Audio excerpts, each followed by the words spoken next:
Hello, YouTube. This is Live with YouTube Gaming, the first ever live series from YouTube. We've got a fantastic show on the way for you. We're going to talk about the nominees for the Game Awards, which are just 2 weeks away from tonight. We've got a special look at Rogue One, a Star Wars story that comes out in December. I'm going to interview 3 of the Simpsons writers about their work on Clash-a-rama. Lou is back with another unbox therapy and a cool gaming gadget. We'll rank our favorite gaming sidekicks, and we've got another installment of Dear Bossman. Yes, we know you guys want to hear from him. Kyle Bosman will be on the show, and I'll give you my take on all things gaming. Remember, this is an interactive experience, so go to primetimevoting.com right now. Leave the tab open. We'll have live voting there during the show. Live with YouTube Gaming starts right now.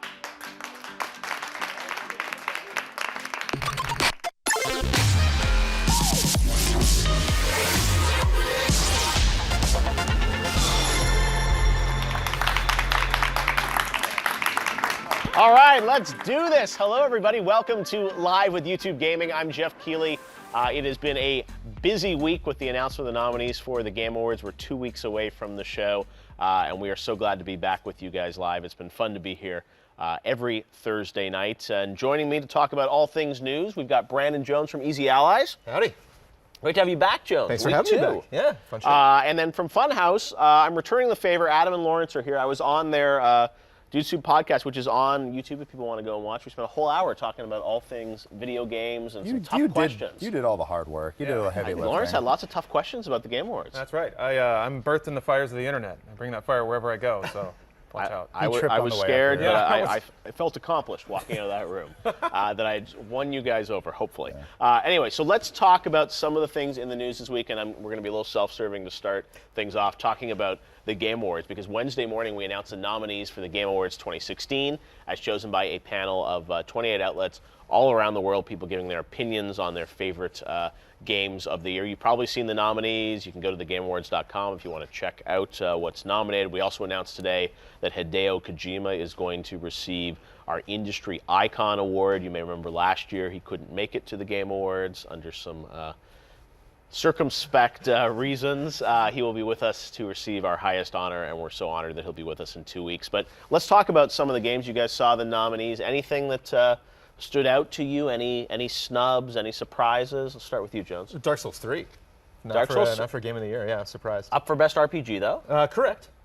You think it deserves a slot for yeah, I have not. I've only dabbled in the Dark Souls 3 arts, and just through the franchise as a whole, actually. But only 5 games can be up for Game of the Year. You think it should be one of the 5? I am surprised to not see it up there. I have not played the entire game. What would you take off the list of the top 5 to put Dark Souls 3 in there? Oh, I'm not prepared for that question. I don't know. You think about that while I go to Adam and Lawrence. I'm happy Doom's on there, honestly. I think that's a game that people who played it obviously know it's the greatest first-person shooter to come out in a very long time. Really surprised to see a lot of titles on there. I think it's okay Dark Souls isn't on there. I've seen a lot of people talking about Tyranny. Yes. That's the new hotness right now, but this is the game industry, right? Yeah. Game comes out the week you announce the nominees, so you do what you can do. No, and that's, and like Dishonored just came out. Some people thought that maybe should be in there for Game of the Year because it's getting a lot of great attention, and a lot of people were wondering about like Final Fantasy, which is coming out at the end of the month, but that wasn't eligible because we sort of go from Thanksgiving to Thanksgiving, so it would be up next year. Rainbow Six, that's up this year for an award because it came out in December last year. Right. Lawrence, what about you? You've been quiet over there. Any surprises? It's rare, isn't it? Well, to be frank, most of the nominees have fallen out of my head at the moment. Okay. But I do know Overwatch is up for Game of the Year, and I think Overwatch couldn't be more fitting. Uncharted, Inside. Doom, Interesting. Inside. Lots of cool titles. I think Overwatch is just a miraculous game. It's got people playing competitive shooters that have never even shown an interest in that. Yes. And that's just incredible. And it wraps in so many mechanics and interesting game design and elements. Just fantastic. From my perspective, as usual, there's some quirky, weird games that I really like that I'd hoped it would make an appearance. I really like Tron Runner. Really? I thought the game had a fantastic soundtrack. It was an endless runner, but it had a lot of cool mechanics. It a little more complicated than Temple Run. We teased that last year at the Game Awards, and it's a cool, underappreciated, smaller game that came out this year. I liked it a lot. My massive infatuation with Tron certainly has nothing to do with that. Okay. I thought Thumper was incredible as well. Thumper's amazing. Yeah, just an entirely new Working with kind those guys of on some stuff for the Game Awards, and they're an amazing team. The visuals, what they put together was great, and that's up for, I think, best music and VR, I think. I'm trying to remember the back of my head. So quickly, before we move on, what your pick for game of the year? It sounds like it'll be Overwatch for you out of the 5, right? Gosh, yeah, probably Overwatch, even though Doom is just so good. Doom? It's such a weird. I guess I'm kind of more of a single-player guy when it comes to what encompasses a game of the year. But Yeah. what if Doom had Overwatch's multiplayer? Then it would be the quintessential game. Yes. But because of just, I guess, what Doom means to me, I'd pick Doom for game of the Doom. year. All right, what about you, John? Probably Overwatch from that pick. Yeah. I mean, like, as somebody who hasn't spent a lot of time in it, then they just got patch notes and just like everyone's freaking out about it on social media, and it's been so many months after release. Like, that's probably a popular game. And we're right going to there. do a little Overwatch playing this week with some of the updates and patch, so we'll talk more about that. All right, but now we're going to move on to our next topic, and one, if not the biggest movies coming out this holiday season is Rogue One, a Star Wars story. It's the first standalone Star Wars movie not tied to the episodes. We want to talk a bit about this. There have been some amazing trailers coming out for this movie over the past couple of months. What are you're a huge Star Wars aficionado, yeah. Jones. What are you looking forward to in this film? I'm looking forward to seeing just the general tone of the movie. I think that's like the biggest curiosity that I have is that, like, if you remove all of these elements that even, you know, outside of film and all of the different, you know, like comic books and TV shows and stuff like that, there's always kind of been a way to do Star Wars. Yeah. And so I'm looking forward to seeing what separates this from the other films that we're familiar with. All right. What about you guys? Anything that you're sort of curious about? I mean, new team of characters. You know, obviously some hints of some, you know, familiar characters being involved in the story, but it has a different dynamic, as you Probably said. the first Star Wars film I watch where I want the bad guys to win. And I know they're going to win. know they're going to, Yeah. Hey, they're going to have to get the plans, right? It's strange that you're rooting for Vader the whole time, but you already know the outcome. It's a kind of a strange story to tell, but I think that's sort of I'm kind of interested to see, like, what are the nuances? What are the little things that they're gonna say? Oh, you know that little guy with the gun who was like following the X-wings when they were landing? What's his story? Yeah. No, and it seems like it's the trailers. I mean, there's such an authenticity, and it's, you know, going back to the era of, you know, the original trilogy, and just, I mean, seeing, you know, the feel of it. Even that last trailer, like Mads Mikkelsen, his character, and they're tapping into something that I think we all, our childhood, definitely craved at some point, and. But it looks modern. That's the thing. It doesn't look exactly like the 1977 New Hope or Star Wars back then. Is there? Speaking of the original 3, is there a favorite for you out of all those Star Wars Out of the films? Yeah. I'm a Return of the Jedi nut, just because you know I grew up non-ironically liking the Ewoks. Like I'll still take that stance. But just the epic, you know, standoff between Luke and Vader, the, you know, Jabba and all that sequence, the death of Yoda. There's just so many heavy moments in that movie. And it's the one I remember from my childhood because I was first one came out. I was not alive. Watching it many times, probably on your VHS. Many, burnt that VHS tape out for sure. Yeah, Trench Run area just starts to get all messed up. Or I guess Trench Run 2, Tube Run, Yeah. whatever it's called. I don't know. Rogue One is really fascinating to me because, frustratingly, it always seemed like the coolest or most interesting parts of Star Wars are between the films. Yeah. So we never really get to see the Empire at play making everything terrible. They set up at 3, and then they kind of get their first big hit in 4.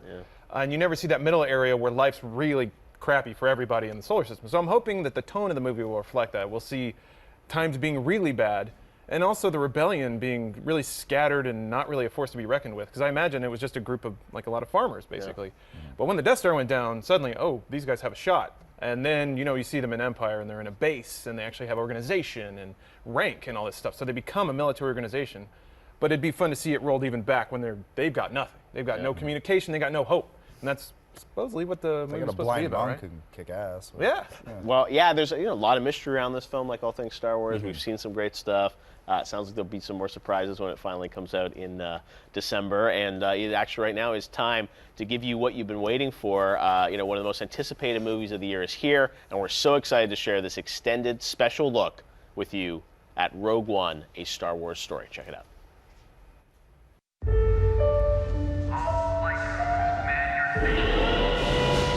If I'd known since I was 4 that I was going to be shooting a Star Wars film, I would have planned it all my life. This film, these characters, this story I grew up with, it's a whole world I've been thinking about for quite a long time. You can feel everyone in the crew and the cast kind of stops and just takes that in, and you remember, oh, we're actually in Star Wars. It's like the world's greatest toy set. It's a bit like being that kid again. The Star Wars figures. Stormtroopers over here, and then this happens, there's an explosion. It's been a lot of fun. It's the greatest job in the world. Rogue One takes place very close to episode 4. The simplest way to explain it is that text you see at the beginning of A New Hope. That is essentially our movie. They call it the Death Star. Terrible weapon. But there's a way to defeat it. Jin's starting to put together a team. She wants to fight. We all do. How many do we need? It is an ensemble movie, but at the heart of it is a strong woman. The time to fight is now. Every day they grow stronger. All these characters are real heroes that are willing to risk everything. Light the place up and make 10 men feel like 100. Through their journey, we see the formation of the Rebel Alliance and the stealing of the Death Star plans. Anyone not willing to risk being left behind? Now's your chance to speak up. That is a bad idea. Hey, Quiet. They achieve what they achieve because they achieve it together. This is Rogue One.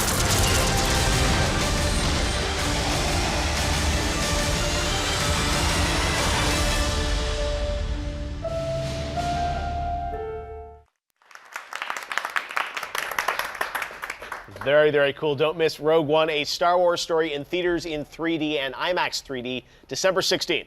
All right, yesterday, Nintendo of America announced a real-life escape game called Defenders of the Triforce based on The Legend of Zelda. So this is kind of like those escape rooms that have been popular, but you're not just trying to get out of a locked room here. They're promising a bigger world with even more puzzle solving and characters and items from Zelda. The experience will have a limited tour around the country. I was not expecting the Zelda escape room. The only one's sold out already. Yeah. Well, Nintendo doing like new things, like they're working with Universal Studios on theme park stuff. They're doing this escape room thing. There's obviously lots of symphony concerts. Is this something you might partake in? I'm gonna drive to San Diego. Yeah, once I get my ticket. Wow. Yeah, I'm doing it. Wow, there's He's one in in. San Diego? All right. I only saw the LA listing. No, there's none in San Diego. Their tickets sold out. Sorry, buddy. Please don't Oh, it tell hurts Lawrence. even more. I wonder what the tone of this is going to be and how this is going to play out. Well, it's in like a hotel ballroom, right? So they, I'd actually know. Is that true? Yeah. I think so. Have you ever done an escape room, Jeff?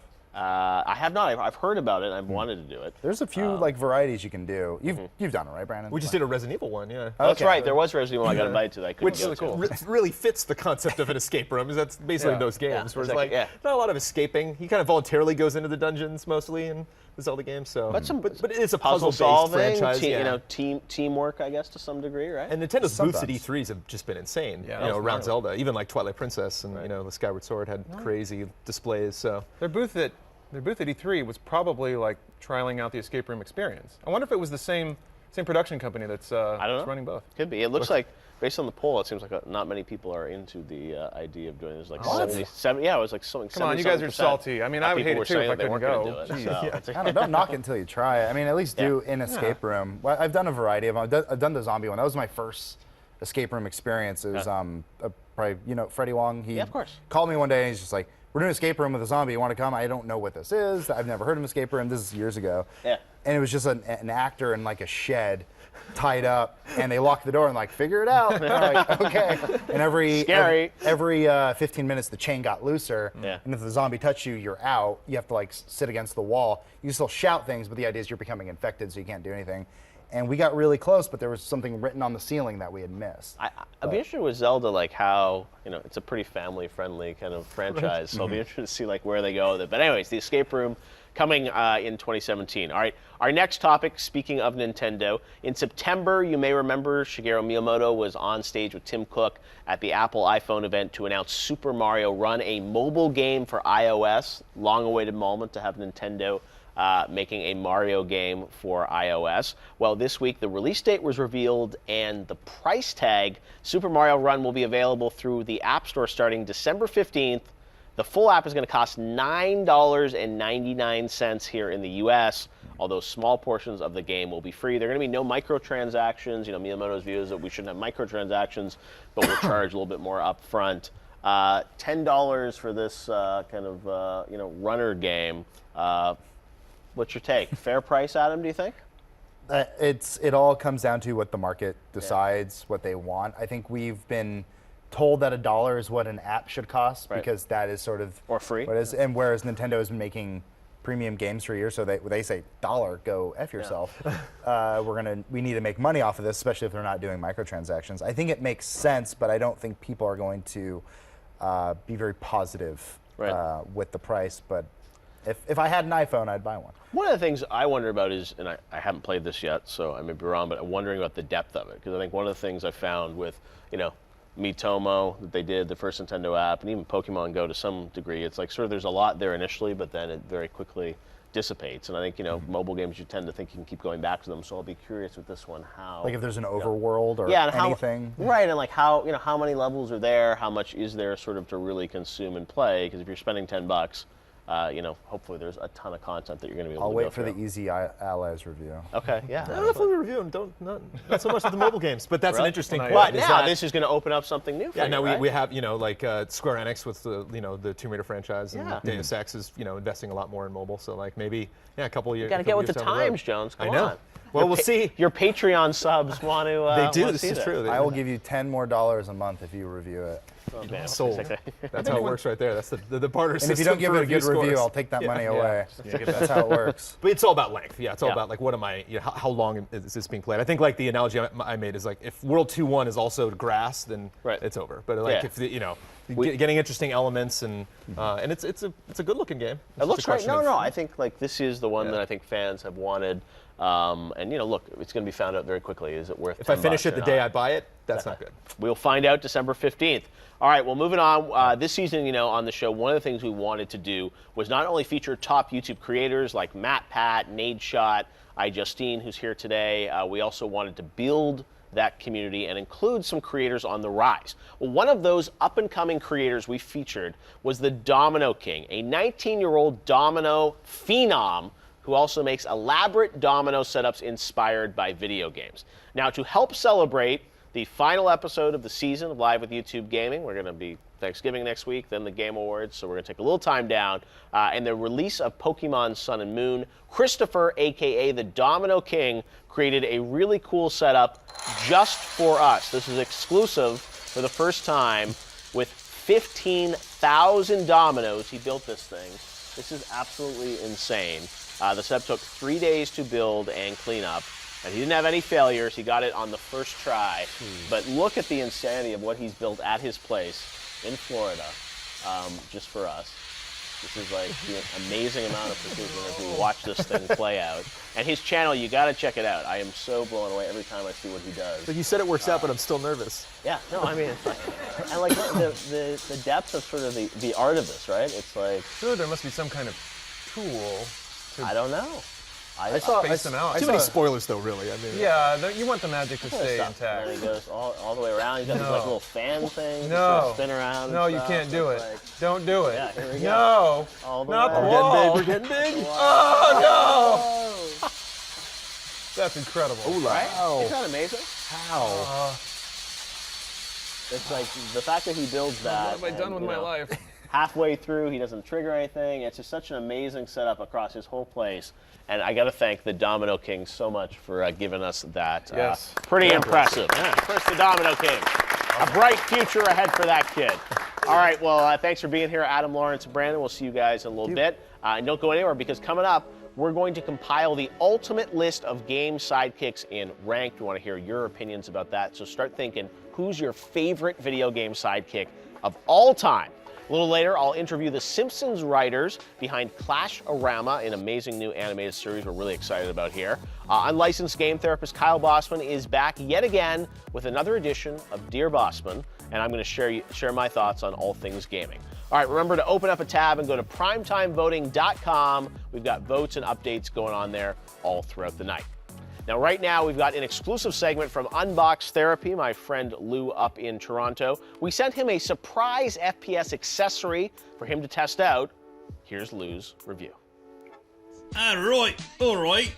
Boom! So recently I showed you some cool gaming equipment sent to me from the folks over at Live with YouTube Gaming, and they were like, man, that was exciting. We want to send you round 2, except you're going to have no idea what it is until it shows up, and this is that moment right now. It just showed up. And what is that thing? It's called the Core FX. I had no clue that this thing existed prior to this video taking place. Together, we shall find out exactly what it is that makes up the core effects. All right, the box is fairly nondescript. Inside, you've got this contraption that's got some strong military vibes going on. I feel like I'm about to go out to battle, have those old flashbacks.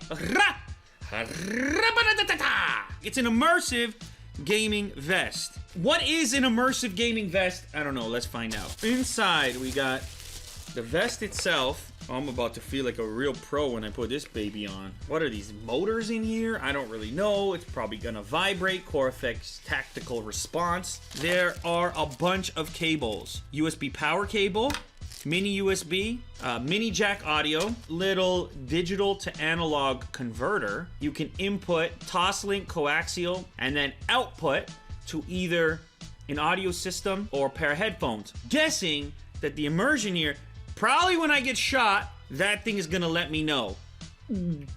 Physically.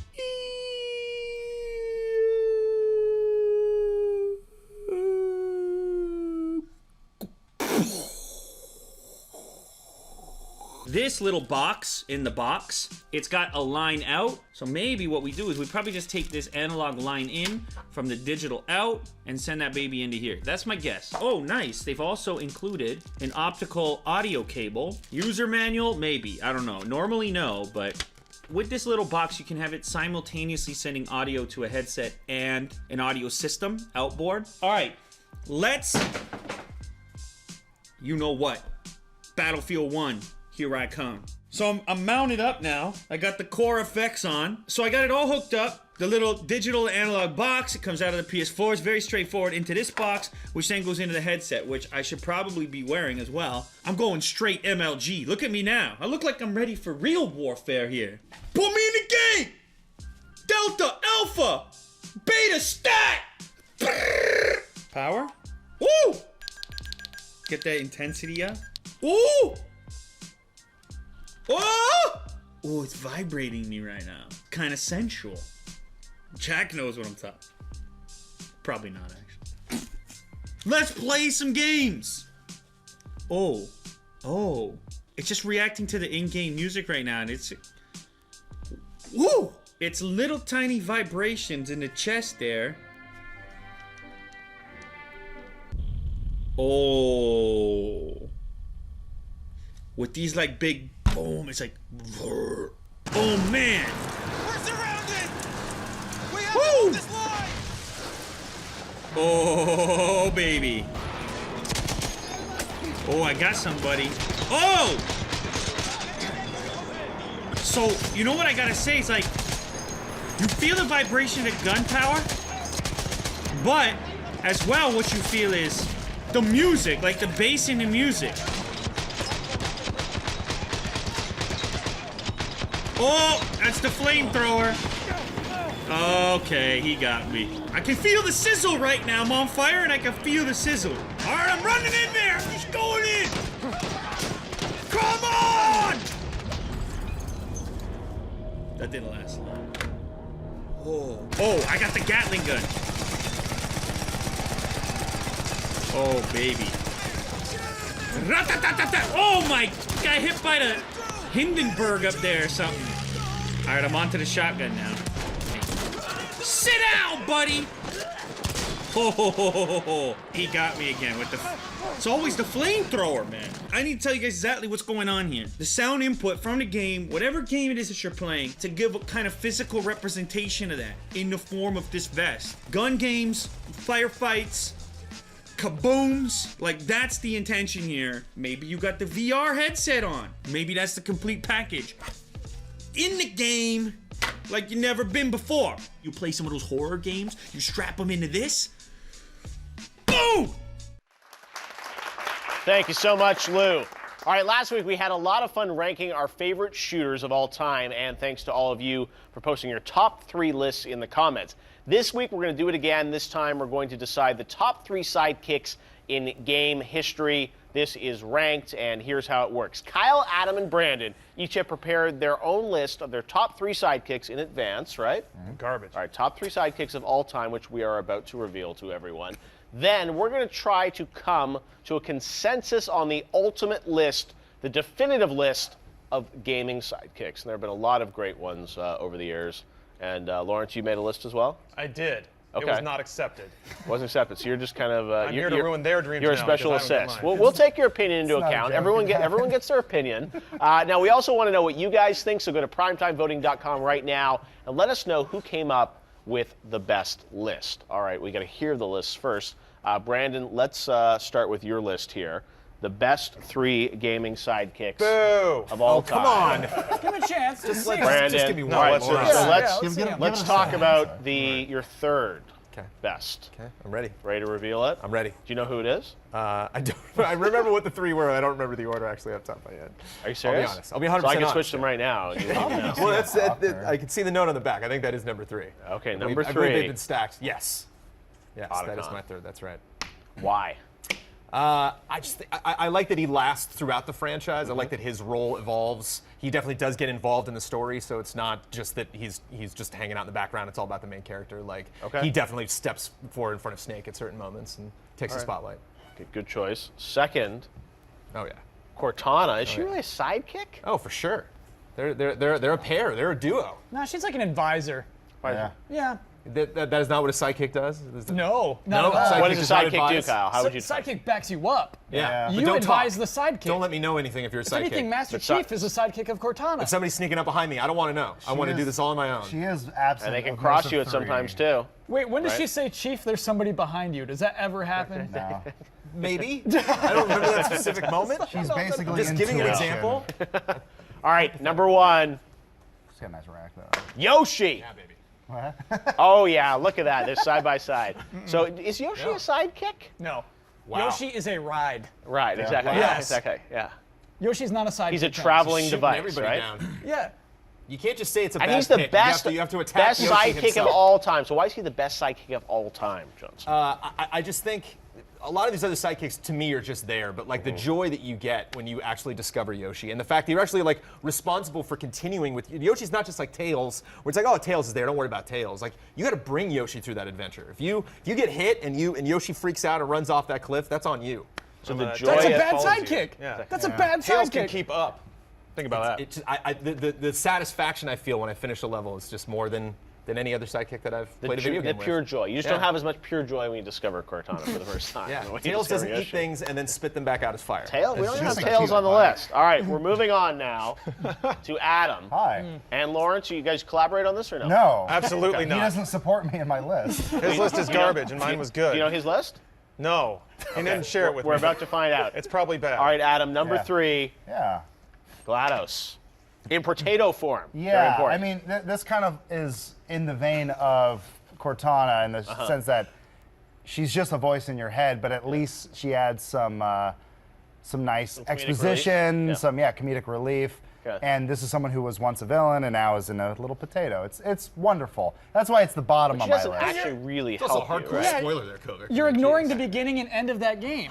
So it's just like GLaDOS just from the middle of Portal 2 is like gets on the top 3 of all time. It is kind of a weird choice. She's a great villain, a great character, but Yeah. best sidekick of all time. I think so. I think villains make the best sidekicks because Okay. because of the situational environment. Yes, I'm done all right. defending myself. All right, number 2.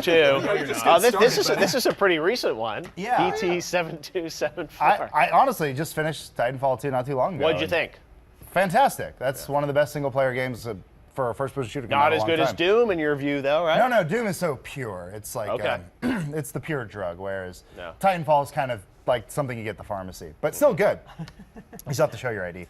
I like the fact that you can get in and out of BT, Yes. but he will still help you. The Titans overall in the Titanfall are just amazing, and BT's personality or lack thereof is what makes him so amazing. Okay. Fight me. What? I can't hit you on this one actually. Thank you. Getting Okay. thrown by BT and he gives you the thumbs up and then he throws you? Fastball. It's He's really the best. Great assist, right? He's, a great he's the assist. best battle bro you could have. That's right. All right, number 1, Yeah. Elika. Elika. Anybody? No. What? I don't know. That's What? Do you even know who she is? well, that's Prince Yeah. of Persia, Elika. Yeah. Yeah. I was gonna say I didn't remember who Elika Here's the was. thing. All right. One weird game. That's Game's the fantastic. yeah, the Season 2. Montreal, the more painterly like Prince of Persia they did, right? She saves you if you die, right? Well, that's the thing. You can't die. She like rewinds you and she's like all "I the have you." time. Yeah. She is the best thing to ever happen in your life. Because that's a. I don't think you can love your sidekick. If your sidekick is a romantic interest, that's no longer a sidekick. Why not? I would never want to be your sidekick, Kyle. Why that not? sounds like the worst. Because They can be romantic if I interest get injured, too. you're going to leave can't me they? behind. I can't tell you anything. Romance gets in the way of you cannot sidekick. love your sidekick. That just You fall in love with your sidekick? That sounds like a personal I think Brandon's in love problem. with Yoshi. The pure joy of discovering Yoshi, that sounds like love to me. I believe romance can kind of blossom love. in the Exactly. workplace. If read a lot Kyle's of got literature. hang-ups on that, that's fine. I've read a lot of Do you literature. have a lot of where Yoshi items at home? I do. I have one Yoshi at home. Yeah, it was Okay. a gift. You sleep with it every For night? Ali. I do not sleep with it. I work with it though. Work we just with have a it, okay. professional relationship. No relationship. All right. All right, Kyle. You've had a lot of opinions so far. Yeah, get ready for a good list. all Like building up to this actual good list. I get to sidekicks. pick it home, thankfully. All right, let's see. Tails. Miles Whoa! Tails. Whoa! I was shocked. Platforming That's from how- Mr. Keeley. Oh my God. All I right. blame Sonic. Where's my side? Kyle was the only sidekick that was willing to save me. You guys were sitting there. Kyle's like, Jeff, no. The All right, so mention Tails. of Sonic Why- causes people to fall. Why It's gotta have the full Tails? name to Why no Be Knuckles? cocky about it. Tails is an iconic sidekick. By Sonic's side, doesn't want the spotlight, always playing support role, and was there from the beginning. What about Shadow? Shadow that's a whole other list. Arch nemesis, too maybe. cool. Yes. Right. Number one arch nemesis Shadow is was Shadow. his gun. Yeah. All right, so Tails, number Yeah. 3 sidekick of all time. Your opinion is Why do I shared think with all that your of the furry sidekicks are all going to community. be like cutesy little characters? Because that makes the best sidekick. Yes. Oh, you gotta be cute too. Okay. Yeah. Gotta be real Got cute. it. Yoshi's Just not not cute. a love Okay. interest, but cute. Right. Lovable, but not loved. Once Do you not start love. loving, that really F's things up. Okay. In the next example, you'll see why. Okay. Kazooie. Obviously one of the best sidekicks of all time. Banjo's not in love with Kazooie. Yes. How do you know? That we know of. They have a working relationship. What they do So the when they difference go in the between cave Mario is and Yoshi between and them. Banjo and Kazooie, very different? Yes. Oh, so different. They rely on each other. Yes. They both speak to each other. It's Team not up. like, yeah. And What you- about Clank? Clank's good, but I don't know, Jeff. Maybe that's your list. I would not put Clank on my list. You wouldn't put Clank on your Clank list. does not outrank Miles, Tails per hour, or Kazooie. Really? Yeah. Ratchet and Clank, great game this year. Clank is so underappreciated because everything is a sidekick. It's like we're talking got about his the own best game sidekicks once. of all He got his own time. movie. We need to There's think no of the ones Kazooie that are game. There's truly no Otacon game. underappreciated. Yeah. I think honestly. Tails gets to be on the box. I don't like Ratchet. I think it's just I don't like Ratchet, and that affects my views of Really? Clank. Yeah. You think Ratchet? Oh, Yeah, why wow. are you not into Ratchet? He's Sanders weird. makes He's just kind Off of. the crew now. He's kind of like just a. You're right. Tails All right. is more of a ball. Number 1, Kyle. God. Diddy Diddy Kong. Kong. No question, Diddy Kong. But you can play as Diddy Kong. What's with you and animals? Yeah. There's a good sidekicks. That's 3 good sidekicks. You're not attracted to any of these. Why? things. So what, Exactly, what yeah. makes Diddy Kong better than Kazooie? Diddy Kong has a great attitude for a sidekick. Yeah. Loves bananas. Down to get bananas. Anything Donkey Kong says, Diddy Kong is down for. Will not even sweat about it. Just say, you got it, big guy. And that's all you need. Just has cartwheels. You got to be challenged in life. You know what I mean? Well, you Yoshi need, do that you need for to you? find somebody your that's gonna sidekick, not by your sidekick. You know? Then by who?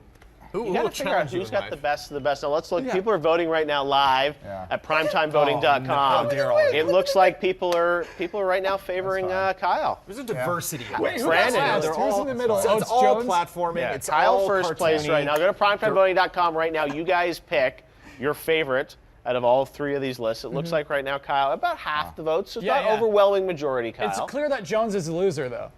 Jones, yeah, nobody likes Jones. Yeah, yeah, distant I am a last. loser. Look at that. Take these Yeah. off the list right now. That's cool. Yeah, can we? What? Yeah. What? We can't even what? No, with if you're the lowest ranking, you don't get to put yours in the top 3, so it's already over. Can we hear? It's over. I mean, you're at 20%, man. It's like we have to limit it down. So. Already Can out. we hear Lawrence's Exactly. rejected All right, list so real now we quick? have to pick our final 3 here. Yeah. So yeah, first place, Kyle. So it looks like about half the vote, Okay. Kyle. So I at think, least Kyle, get you one get to slot make up there, right? your first pick. We're Yeah. going to move to our master list now out of these 6 here. I think we owe it to everyone to put Tails up there. I think when you hear sidekick in video games, you think of Tails Why would you first. pick your, if I told you could pick one, we should start at the top, Kyle, not I'm the being bottom. strategic, Jeff. I'm going to get Diddy Kong back to number 1, but step 1 is putting Tails up there somewhere. Somewhere. So Yeah. you say, I got to put Tails on my Yeah. list. Adam, out of your 3, which one is most important for you to put up there on the list? For me, I think it's BT. Yeah? I think that is the ultimate sidekick. Right in the middle. He's perfect. Yeah? Yeah. All right, and BT's playable. Yeah, we could put B2 at number 2. I'm cool with that.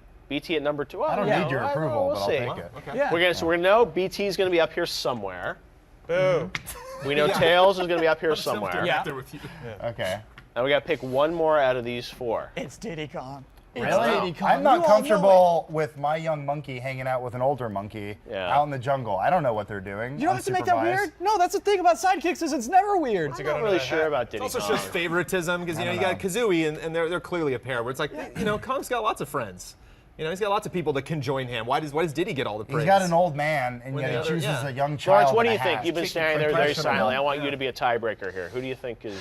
Well, I was going to vote for Tails. Can we double up Tails? Can we have Tails? Tails is on the list. Absolutely. Yeah, but there's many versions of Tails. Okay. Yeah. So, and this is actually getting back to my list a little bit. Yeah. Okay. Because Tails made multiple appearances. So you're a big Tails guy. Who isn't? Okay. There are two kinds of people in this world. Yes. Big Tails guys and big Tails guys that won't admit it. Okay. So, I'm assuming when you wrote in Miles' Tails Prower, you're referring to Sonic 2 Tails. Original Tails. I guess I was. I guess I was thinking of that Tails. Yeah. But there was another kind of Tails, a Tails in a giant mech suit from Sonic Adventure 2. I say we put Mecha Tails. Oh, Mecha Tails. A write-in? Can we do a write-in? We're doing a write-in for Mecha Tails? Mecha Tails. We could. Oh, so can maybe it's just all Tails. It's all types Tails. of Tails. Tails of all types. This is quote-unquote Tails. Tails So many represents versions of everything Tails. to everybody. All right, so we know Tails is on the list, BT. Out of these four, we have to pick one to move on. It's obviously Diddy to be. Kong. What do you think, Lawrence, out of these four? Elika, GLaDOS, Diddy Kong, or Kazooie? We already have the cartoon aspect covered, so I'm going to go with Elika. Okay. Oh, no. Oh, God. Thank you. Yeah. But you love her. But you love Elika. No, she works Elika is into a your more combos. obscure character, only been, I think, in one She's game, obscure right? because she's not good. No, she was I great. don't know. Maybe Wow. she was so great. good, I all bought the the needed was DLC one because I game. wanted to see what happened They make you want to go back to her. It's like there've been Exactly. so You many pay for Diddy it. Kong games. Yeah. I want to go back to Diddy Kong. Do you love Why? Diddy Kong? I love Diddy Kong. That's weird you shouldn't. admit No. that. That's odd. No, I think That's should not love that them. kind of love. I That's a think different we're kind of gonna- love with That's Elika. odd. What do you think? I think Oh, we're no. I'm not Elika comfortable there. with the way you like that Do monkey. Tails. Do number go one. like Come on. this. Yeah, there it is. Yeah. Tails of all That's types fair. for all people. I can't believe this. Best He's sidekicks perfect. of all time. I can't believe it. There you go, Kyle. I'm not going to agree with that. Very proud of what we accomplished. What do you guys think? All right, well, that's it. This is the final list. The top 3 sidekicks of all time in ranked. Let us know your top 3 in the comments. Thanks, guys. That was really fun. Lots of debate and discussion.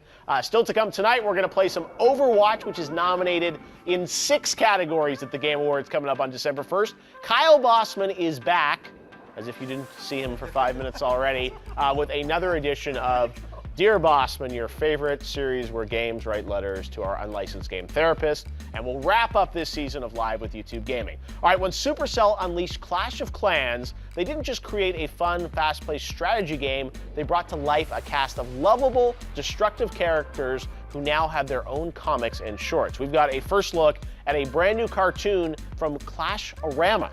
Take a look. All right, which one of these guys stole your hog? Number 4? Yeah, definitely number 4. That's a definitive ID. Matches a sketch we got from a witness, too. Take him away.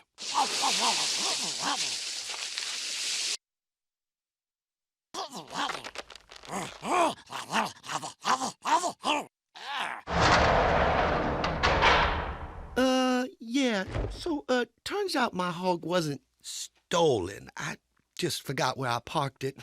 No hard feelings?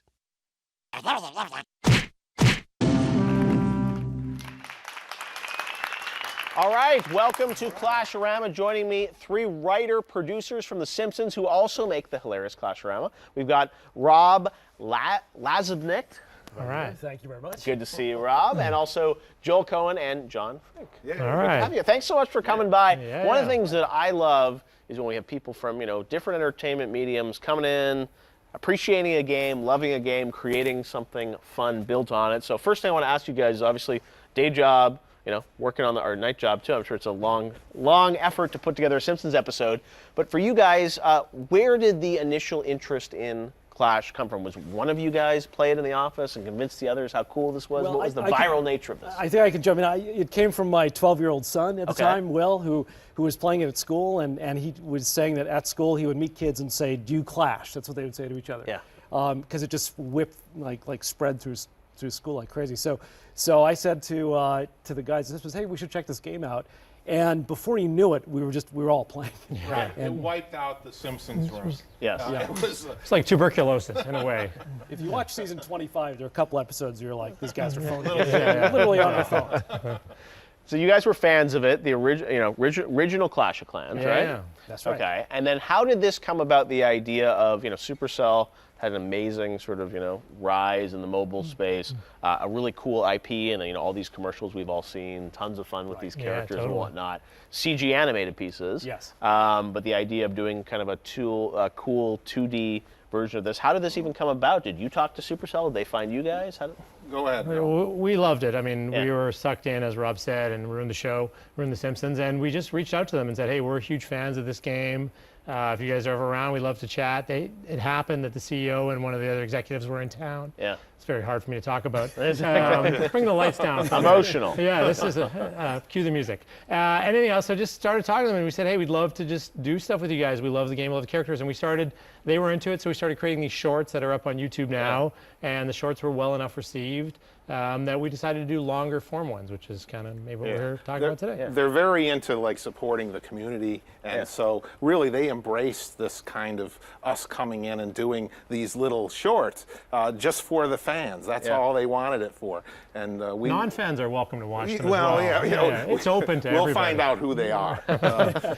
Well, and so tell us about this arc now of doing a series, Clash-a-rama. How is this sort of fit into the lore of the game? Is it kind of just inspired by the game? Is there fiction tied to it? I mean, how does it all fit? What we did with these episodes is basically sort of, when you play both games, Clash Royale and Clash of Clans, you're seeing everything from this aerial view looking down, and we're like, well, what happens when you get on the ground and meet these characters and get in the huts and the villages? We wanted to see what a giant's kneecap looks like. So that's 3 episodes. But anyhow, so then we just, it's sort of a world that kind of exists a little bit in the canon of Clash-a-rama and Clash Royale, but we kind of have our own world and maybe took a few little liberties to imagine what a wizard talks to when they talk to a goblin, for example. Now, obviously, Clash Royale, huge game, nominated for Best Mobile Game at the Game Awards this year. So when that came out this year, how far along were you in development? Did that impact the game at all, or the series at all? We were definitely working on the pilot, and then suddenly we got this email saying, by the way, we're coming out with this big new game. We'd love you guys to be part of the beta test, which we did, which was fun. And but as we were playing, we're like, wow, this is an entire different arena that we can go to characters as well, so it was fun. Yeah, it was a good. It's the only place you can actually see characters from Clash of Clans cross into Clash Royale. Okay, so it's kind of cool to see them mix it up once in a while. And we're hoping that Supercell just keeps having games we can go to. Keep adding the characters in the world and stuff like that. Is there a favorite character that you guys have found that is going to be the star of Clash-a-rama? I know there's many diverse characters. Well, it's a good question. There's a wizard character we love who's very kind of affected. And Tom Kenny does the voice. He's a famous voiceover actor. He voices SpongeBob, and he's super funny. And we have there's a hog rider character in the game, and we have a builder who is like a used car salesman who sells used hogs in the game. And so that in Clash-a-rama. Okay. Now, out of the 3 of you, who is the best at Clash-a-rama? I didn't even wait for the end of this question. I didn't even understand it. That's how bad I am. You'll get it when you watch the replay of this. High-level player? Well, it's a sad story. For sure. Yeah, I'm not even the best in our little Clash-a-rama clan, but I'm better than these guys, which is not saying much. But Okay. I wouldn't say high level, but I had one account. I started a second account. I'm building my way back up from the bottom just to prove to everyone I can do it. Shall we play a little now? Let's do it. Let's bust it out. Prove your abilities. Well, I don't know that this will prove anything. Are we playing Royale? Royale, yeah. If that's all right with you. That's fine. It'll be a nice quick little 3-minute game here. Oh boy. And who are you going to face off against? Oh, it's up to, let's see, whoever. Arena 7, nice. Yeah, well, it's something. Getting up there. I'm playing against Eric. If you're out there, Eric, okay, it's on, Eric. buddy. Live gameplay. He wishes right me here. good luck. Eric is a gentleman, if nothing else. I'm going to say good luck back because that's what I taunt him a little bit. Yeah, launching the wizard and high the pressure. mini pack of here. Throw a little fire. See if these Simpsons writers really actually play the game. Yeah, exactly. What you don't see is the guy this behind is trouble him. For Eric. This is gonna. Oh my God! Look at this. One tower down already. He's actually reading his email, and there's you turning off stage actually playing it. One tower down already. This is really something.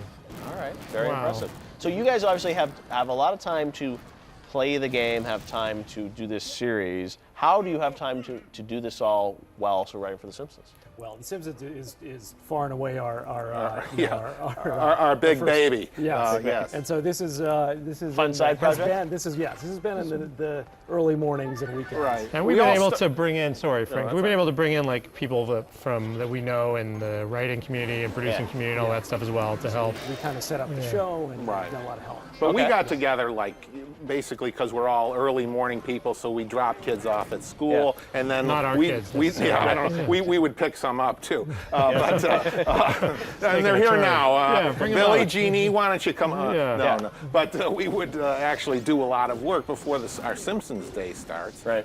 We would work on different things for this. Well, it seems like a real passion project. So episodes are going to start December 9th. That's correct. On YouTube, and you guys can go to youtube.com/official Clash of Clans, youtube.com/Clash Royale. And how many episodes did you do? There's 10 in total. There's going to be 2 that come out first in the first burst on December 9th. I can talk and beat Eric at the same time. You have a minute left in this game. Oh my God, I know. And so then they'll roll them out from that point on. And once a week, is that how it's I believe it's once a week after the Once first a 2, week. yeah. And on Google Play also. Okay. You can find it. Well, we're super excited about it. It gave us a chance to kind of stretch into some comedic areas that we don't normally go into. Yeah. So I think, and we love the characters. So it was easy to write for a lot of these guys. Oh yeah, no, it's so fun to see that this is going to be available, for free on YouTube. As you said, giving back to the fans in a really cool absolutely. way. You'll check it out. Supercell is a great company as far as that. They've done an amazing Company job. man over here. Oh yeah. No, but it's an amazing game, tons of fun, and it looks great. like with 30 seconds left. Oh my God! You know what I'm going to do, you're in Eric? a I'm pretty going to put good my spot. phone down and just relax. Just relax, watch Joel. This is ultimate trash talk. 20 seconds left. I think you got it. Two Oh, towers down already. Yeah.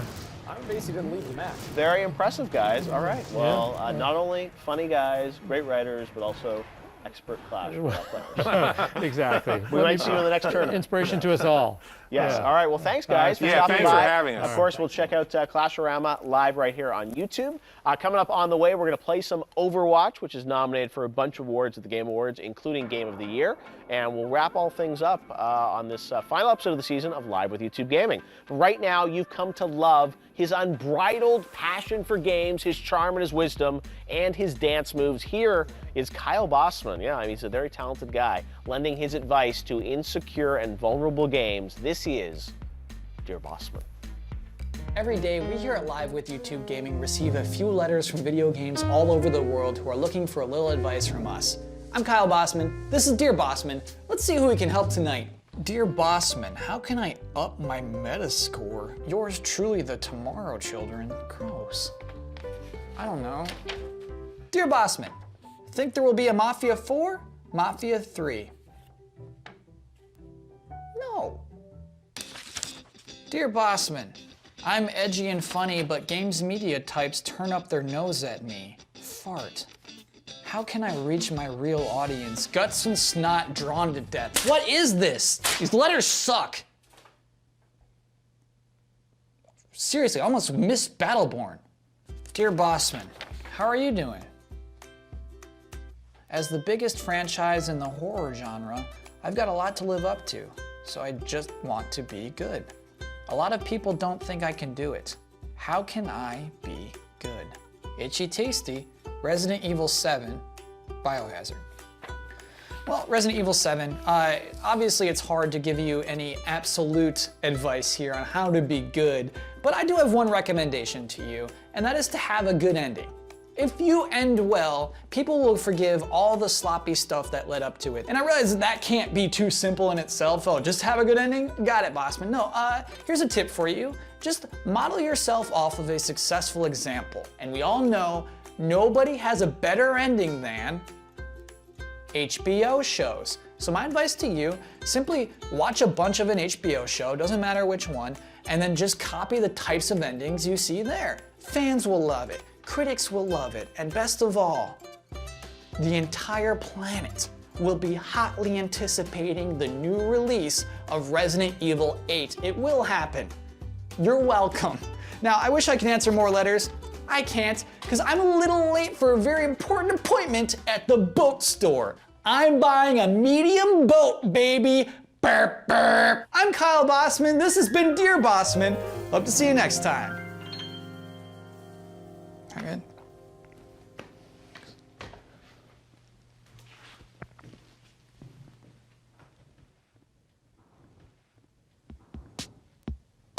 Hey, I was just thinking about you, actually, because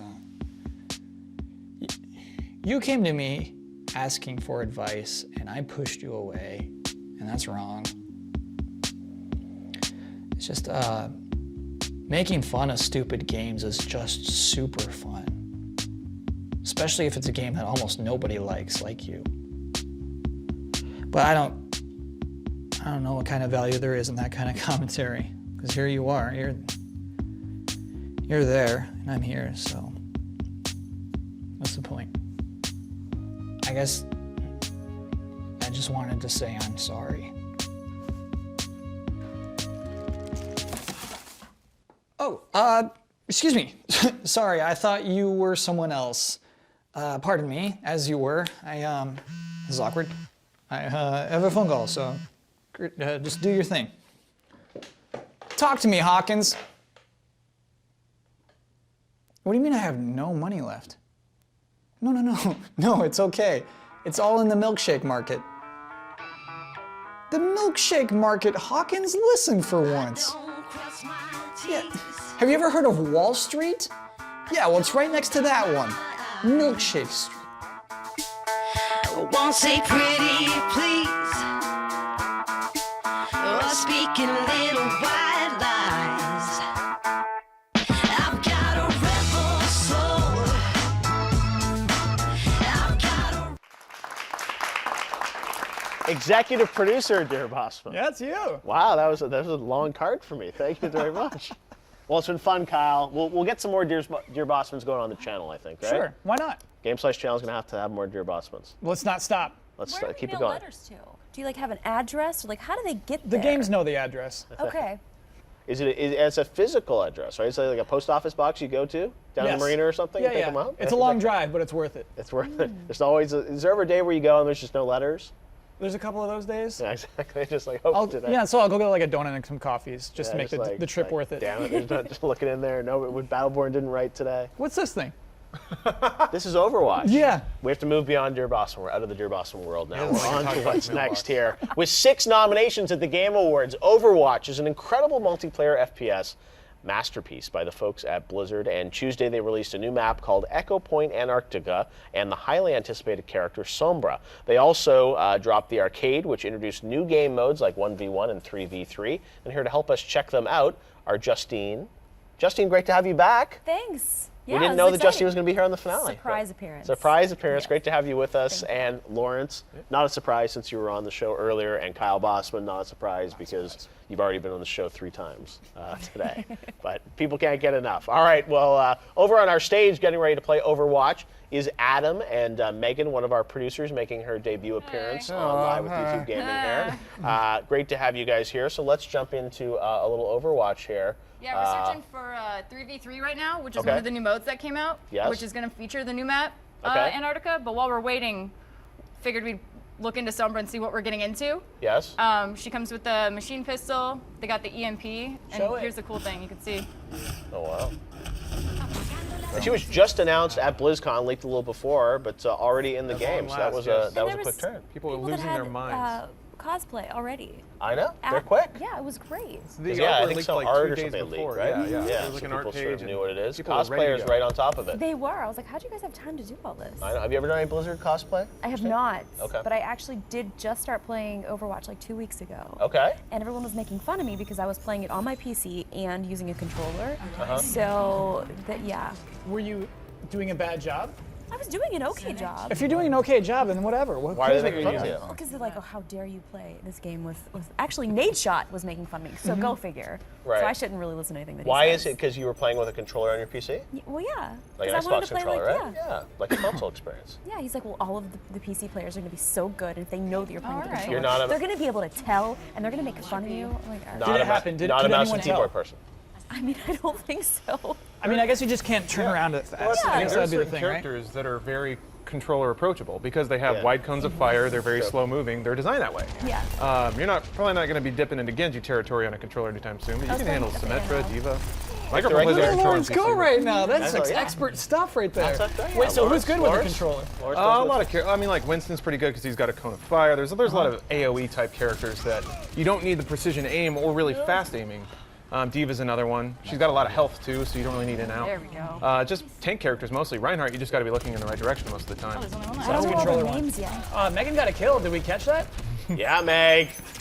Rocket. So is this legitimately, going to be potentially Game of the Year this year, Lawrence, you think? Oh, I think so. Yeah? I think it's, to me, it all depends on how you rate it. But to me, the game that is Game of the Year is the game when you think back, like that was the game that defined the year. It was the one that broke new ground, maybe introduced a lot of new people to gaming, found a new way to do an old thing or a new way to do a new thing. I think Overwatch does so many things right, perfects so many things, and just through its art design and its character roster and its inclusiveness, provides an entry point for anybody at all, no matter whether they like to play with a controller on PC, whether they want to play as a Mexican woman, which is not something you get in any other game. Good hack, Megan. Yeah, swell hacks. But it's either, when it comes down to that, it's either this or Pokemon Go. Those are the closest two giant gaming phenomena this year. Pokemon Go not nominated for Game of the Year. Yeah, I wouldn't give it to Pokemon Go. I feel like Pokemon Go, it's sort of like like they kind of stopped evolving that game. And Overwatch, look at all the new stuff that's coming out. It's right? been I don't nuts. think you can compare Pokemon Go to Overwatch. I'm just saying in terms of breaking out. True. Just on that credit alone. Yeah. Because kind of like I mentioned before, Overwatch has people that have never really played competitive shooters, and they're getting really serious about it. Yeah. And it's kind of that thing that Nintendo always hoped would happen with the Wii. Like you get a bunch of people playing Wii Sports, convert them into Zelda. That hump never really quite crossed over. Didn't happen. Yeah, but with Overwatch, I know a lot of people who never really cared about shooters before, and they're starting to learn how to play shooters, how to play competitively, something a little more in depth than the typical Call of Duty, like run down corridors and shoot people and then get really mad and flip your table. I think it'd be a really interesting Game of the Year because multiplayer-only games very rarely win Game of the Year, like ever. That's true. I don't know in history of many. Right, and what's interesting about this game is that there's obviously a lot of fiction and all those amazing shorts, but it lives on YouTube and outside of the game, and it's actual multiplayer where they've done a great job building up all these characters, and there's so much fiction. But you're right, it's no campaign to play through this. So yeah, I'll be curious to see how that nets out this year. Adam's now over there playing. Megan switched over to Adam. Who's better? He's way better. Oh man, He's using the Adam's getting right in there. Gosh, you guys are dumpstering these tools out. Round Get that one. round. 2-0. Really? Nicely done. Yeah, so we'll have to see because it's their Game of the Year nominees this year. We talked about Doom's in there. Titanfall 2 is in there, which was a multiplayer-only game. The first one, now they've added campaign. Inside, which is sort of a very artistic.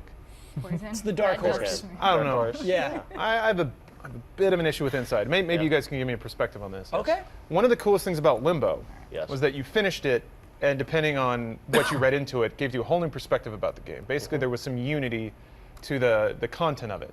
I finished Inside and got to, I guess, what you could consider a reveal. Well, don't do a spoiler. Are you about to? No, I'm not about to spoil anything. Okay. I was about to pull the feed right now. No, it's all right. Shut it down. Jump you.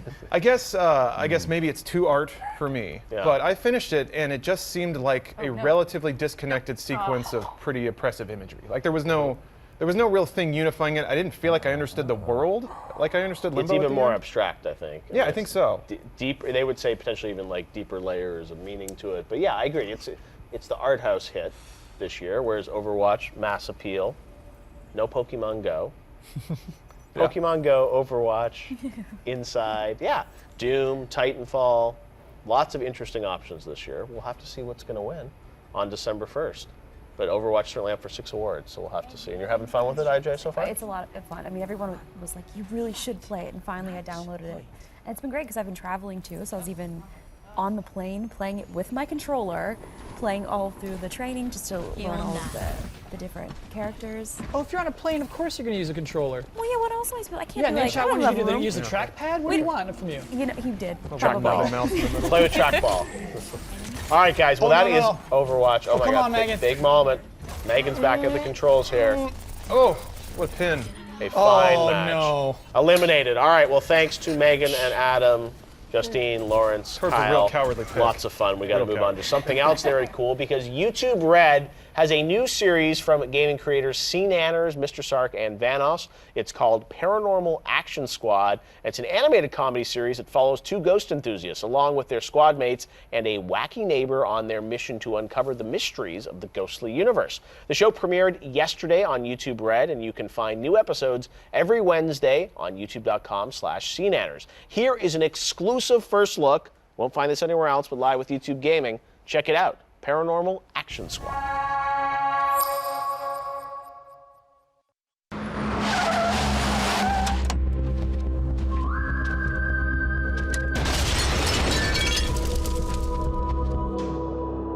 What the fuck are you doing? John Dickman?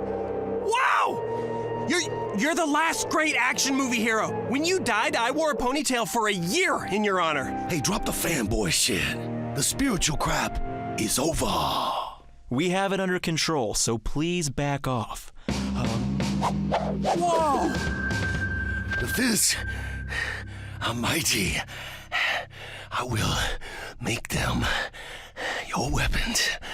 I'm gonna need a second. Eddie, time for a hard choice. Let me show you how to get revenge on your nemesis. Or you can let this bearded witch doctor show you how to spend the rest of your life kissing the ass of a monkey monster.